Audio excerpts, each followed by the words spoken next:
وَيُنذِرَ الَّذِينَ، اور ڈرائے ان لوگوں کو، قالوا اتخذ اللہ ولدا، جنہوں نے کہا کہ اللہ نے ایک بیٹا بنا رکھا ہے۔ اب دیکھیے کہ سورۃ بنی اسرائیل کا اختتام کہاں پر ہو رہا تھا؟ آخری آیت پڑھیے، قل الحمد للہ الذی لم یتخذ ولدا، وہاں پر اختتام ہو رہا ہے اور یہاں سورت کی ابتدا میں یہ بات ہو رہی ہے۔ اچھا، ایک بات یہ ہے کہ بنیادی طور پر اس سورت میں جو پہلا واقعہ آیا ہے وہ عیسائیوں سے متعلق ہے، یعنی یہ نوجوان جن کا ذکر ہے، جن کے نام پر سورت کہف ہے، بنیادی طور پر انہوں نے عیسائی مذہب قبول کیا تھا، جس وجہ سے ان کی شامت آئی تھی۔ اور یہ اس دور کی بات ہے کہ جب عیسائیت ہی اللہ کا دین تھی، اصل میں تو اسلام تھا اس کا نام بھی، لیکن اس دور میں لوگوں نے اس کا نام عیسائیت رکھ لیا، جیسے ہم نے کئی نام رکھے ہوئے ہیں۔ تو اس عقیدے کی بھی ساتھ اصلاح ہو رہی ہے، کیونکہ قرآن اصلاح کی کتاب ہے نا۔ اور ڈرائے ان لوگوں کو، ویسے تو سب لوگوں کو ڈرانے کے لیے ہے، اور یاد رکھیے کہ یہاں انذار، نذیر، ڈرانا، کون سا ڈرانا ہے؟ شفقت سے ڈرانا، خیر خواہی سے خبردار کرنا، جیسے ماں اپنے بچے کو کرتی ہے یا باپ اپنے بچے کو کرتا ہے۔ آپ کا ڈرانا کیا ہے؟ خوف زدہ کرنا نہیں، بلکہ شفقت کے ساتھ خبردار کرنا۔ تو یہاں بھی وَيُنذِرَ الَّذِينَ قَالُوا اتَّخَذَ اللَّهُ وَلَدًا، اور خبردار کرے ان لوگوں کو، خوف زدہ نہیں، کیا؟ خبردار، جنہوں نے کہا کہ اللہ نے ایک بیٹا بنا رکھا ہے۔ مَا لَهُم بِهِ مِنْ عِلْم، انہیں اس بات کا کوئی علم ہی نہیں، ان کے پاس اس کی کوئی دلیل نہیں۔ وَلَا لِآبَائِهِمْ، اور وہ کیا کہتے تھے؟ ہم کیوں کہتے ہیں؟ اس لیے کہ ہمارے ماں باپ کہتے ہیں۔ فرمایا ماں باپ کے پاس بھی ان کے کوئی دلیل نہیں، ان کے آباء و اجداد کے پاس بھی دلیل نہیں۔ اور اسلام اس بارے میں کیا بتاتا ہے؟ لا تقف ما لیس لک بہ علم، اس چیز کے پیچھے مت پڑو جس کا تمہارے پاس کوئی علم نہ ہو، جس کی کوئی دلیل نہ ہو، ان چیزوں کو فالو مت کرو۔ کبرت کلمتن، بہت بڑی بات ہے، بڑی بھاری بات ہے۔ کون سی؟ یہ اللہ کا بیٹا کہنے کی، تخرج من افواہہم، جو ان کے منہ سے نکلتی ہے، یعنی بہت ہی بڑی بات کہتے ہیں یہ۔ کتنی بڑی؟ سورۃ مریم کی آیت 90 میں آتا ہے، تکاد السماوات یتفطرن منہ وتنشق الارض وتخر الجبال ہدا ان دعوا للرحمن ولدا وما ينبغي للرحمن ان يتخذ ولدا ان كل من في السماوات والارض الا آتي الرحمن عبدا۔ قریب ہے کہ آسمان پھٹ پڑے، زمین شق ہو جائے۔ یہ بڑی بات کی تفسیر کر رہی ہوں کہ بہت بڑی بات ہے جو یہ بولتے ہیں۔ کیسے؟ کہ آسمان پھٹ پڑے، زمین شق ہو جائے، پہاڑ گر پڑیں، اس بات پر کہ لوگوں نے رحمان کے لیے اولاد کا دعویٰ کیا۔ رحمان کی یہ شان نہیں کہ وہ کسی کو بیٹا بنائے، یعنی رحمان کو کسی بیٹے کی ضرورت نہیں۔ زمین اور آسمانوں کے اندر جو بھی ہیں سب اس کے حضور بندوں کی حیثیت سے پیش ہونے والے ہیں، سب۔ ان کل من فی السماوات والارض، اس میں سارے انبیاء آ جاتے ہیں، اولیاء آ جاتے ہیں، بزرگان دین آ جاتے، شہید آ جاتے، سب اللہ کے سامنے کیا ہے؟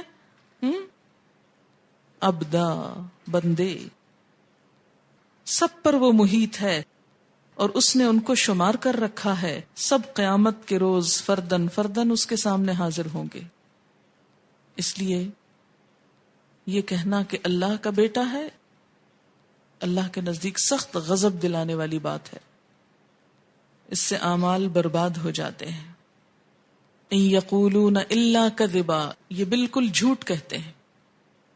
فلعلک، پھر شاید کہ آپ باخع، ہلاک کرنے والے ہیں، نفسک، اپنے آپ کو، اپنی جان کو، کہاں؟ علی آثارہم، ان کے پیچھے، ان کے آثار پر، ان لم یؤمنوا، اگر نہ وہ ایمان لائے، بہذا الحدیث، اس بات پر، اسفا، افسوس کرتے ہوئے. یہاں پر دین کی طرف بلانے والے کی کیفیت کا ذکر کیا گیا، نبی صلی اللہ علیہ وسلم کی پرسنالٹی کو واضح کرتے ہوئے کہ دین کی طرف بلانے والا کیسا ہوتا ہے، اس کی حالت کیسی ہوتی، اس کی شخصیت کیسی ہوتی، اس کی کمٹمنٹ کیسی ہوتی، اس کی قربانی کیسی ہوتی، اس کا مزاج اور طبیعت کس قسم کی ہوتی. فَلَعَلَّكَ بَاخِعٌ، بخا کا مطلب ہوتا ہے پوری طرح ذبح کر دینا، غم میں اپنے آپ کو ہلاک کر دینا. شاید کہ آپ اپنے آپ کو ہلاک کر ڈالیں، ختم کر دیں. علی آثارہم، ان کے قدموں کے نشان پر، ان لوگوں کے پیچھے پڑ کے. کیوں؟ یعنی اے محمد صلی اللہ علیہ وسلم، شاید ان کے پیچھے غم کے مارے آپ خود کو ختم کر دیں. کس لیے کہ ان لم یؤمنوا، اگر نہ یہ ایمان لائے، بہذا الحدیث، اس قرآن پر، اگر انہوں نے یہ قرآن نہ مانا، اسفا، افسوس کر کر کے. یہ ہے قرآن پڑھانے والے کا اصلی حال. ایسا ہونا چاہیے کہ اس کا دل غم سے بھر جائے، افسوس سے بھر جائے کہ اس کتاب کو لوگ چھوڑے ہوئے ہیں، اس کی طرف سے غافل ہیں، اس کو نہیں مانتے، اس پر عمل نہیں کرتے. جس کے اندر اتنا گہرا خلوص نہ آئے، اتنا گہرا احساس نہ آئے، وہ اس کتاب کی خدمت نہیں کر سکتا. آپ دیکھیے کہ قرآن انسان کو ایک ایسی بے چینی لگاتا ہے نا، جس میں چین صرف اس صورت میں ملتا ہے جب انسان اس کتاب کو آگے پہنچا دے. جس نے حقیقی معنوں میں اس کتاب کو پایا وہ چین سے نہیں بیٹھ سکتا. وہ سوچتا ہے مجھے اتنا بڑا خزانہ مل گیا، لوگوں تک کیوں نہ پہنچے، میں آگے پہنچاؤں اس کو. اور جب وہ آگے پہنچاتا ہے تو حال کیا ہو جاتا ہے کہ ان کو پہنچا دیا، یہ مانتے کیوں نہیں، یہ عمل میں کیوں نہیں لا رہے، اسے ایکسپٹ کیوں نہیں کر رہے، اسے پڑھ کے بھی ایسے بہیو کر رہے ہیں جیسے پڑھا ہی نہ ہو، جیسے جانتے ہی نہ ہو. فَلَعَلَّكَ بَاخِعٌ نَفْسَكَ عَلَىٰ آثَارِهِمْ إِن لَّمْ يُؤْمِنُوا بِهَٰذَا الْحَدِيثِ أَسَفًا إِنَّا جَعَلْنَا مَا عَلَى الْأَرْضِ زِينَةً لَهَا. کہ بات یہ ہے کہ لوگ اس قرآن کو چھوڑ کر کس چیز کے پیچھے پڑے ہوئے ہیں؟ زمین کے اوپر پائی جانے والی چیزوں کی خوشنمائی کے. زمین پہ پائی جانے والی چیزیں کیا کیا ہیں؟ پودے، پھول، انسان، طرح طرح کی نعمتیں، کھانے پینے کی چیزیں. فرمایا ہم نے جو بھی زمین کے اوپر بنایا، حیوانات، جمادات، نباتات، معدنیات، سمندر، یہ سب کیا ہے اصل میں؟ زینت اللہ، زمین کی خوبصورتی اور حسن ہے.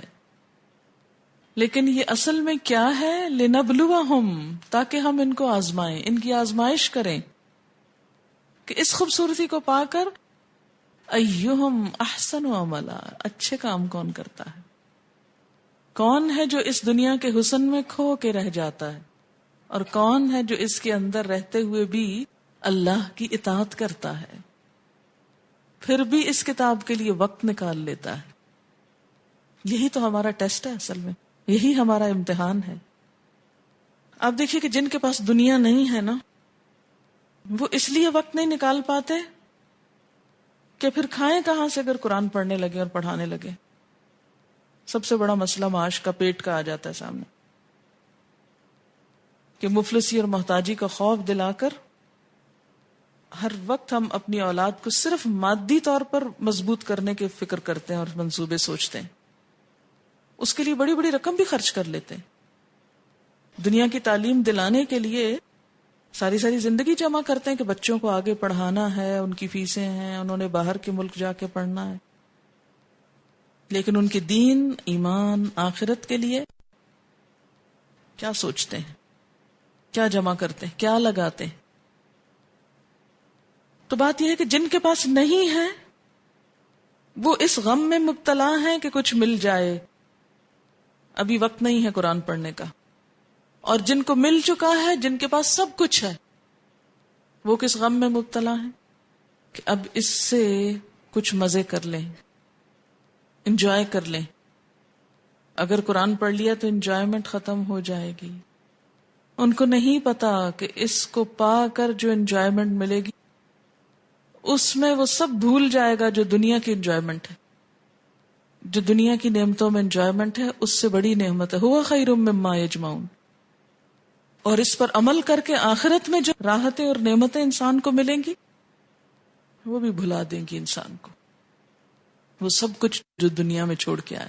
وہ حدیث یاد ہے آپ کو کہ جب سب سے زیادہ جس شخص نے دنیا میں نعمتیں پائیں اس کو بلایا جائے گا، سب سے زیادہ خوشحال انسان، اور جہنم کا ایک جھونکا دلا کے پوچھا جائے گا بتاؤ کبھی کوئی نعمت دیکھی تھی؟ وہ کہے گا اے اللہ تیری ذات کی قسم، تیری عزت کی قسم، میں نے تو کبھی کوئی نعمت دیکھی بھی نہیں۔ ایسے بھولیں گے اس کو ساری دنیا کی نعمتیں۔ اور اسی طرح وہ شخص جو دنیا میں انتہائی قسم پرسی میں رہا، تکلیف میں، مصیبتوں میں، جنت کی ایک جھلک دکھا کے اس سے پوچھا جائے گا کبھی کوئی دکھ دیکھا؟ وہ کہے گا تیری ذات کی قسم میں نے کبھی کوئی دکھ دیکھا ہی نہیں۔ سارے دکھ بھول جائیں گے وہاں جا کر انسان کو۔ تو بات یہ ہے کہ ہم سب کے لیے ایک بہت بڑی آزمائش ہے، ہم سب کے لیے۔ اور وہ کیا؟ کہ دنیا کے کاموں میں ایسی مصروفیت ہے کہ اس کتاب کے لیے، اس بہذا الحدیث وقت نہیں۔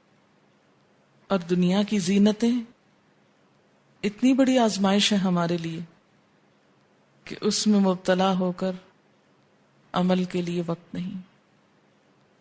دوبارہ سے پڑھیے نا اس آیت کو، فَلَعَلَّكَ بَاخِعٌ نَفْسَكَ عَلَىٰ آثَارِهِمْ إِن لَّمْ يُؤْمِنُوا بِهَٰذَا الْحَدِيثِ أَسَفًا۔ نبی کا غم کیا ہے؟ لوگ اس کتاب کی طرف کیوں نہیں آتے، اس کو کیوں نہیں مان جاتے، اس کی طرف کیوں نہیں توجہ کرتے؟ اللہ تعالیٰ کیا فرماتے ہیں؟ اصل بات یہ ہے کہ ہم نے اس زمین پر جو کچھ بنایا، خوبصورت بنایا تاکہ ان کو آزمائیں کہ ان میں رہتے ہوئے کون اچھے کام کرے گا۔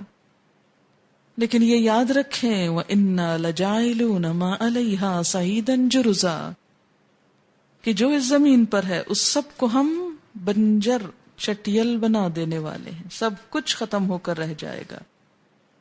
جرزا، جیم ریزے، جرزن ہوتا ہے کاٹ دینا، کھا کر صاف کر دینا۔ جرز اس زمین کے لیے آتا ہے جس میں درخت اور گھاس چھانٹ دیے گئے۔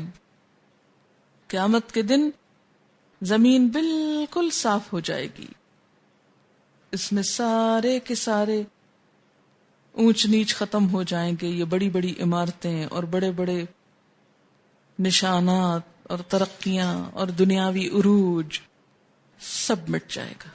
کسی بھی ترقی یافتہ ملک کی تصویر ذہن میں لائیں، کیا نظر آتا ہے؟ کیا پکچر آئی ذہن میں؟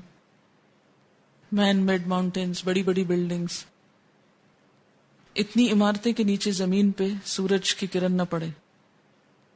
قیامت آئے گی، سب کو صفایا کر دے گی، پلین، چٹیل، میدان۔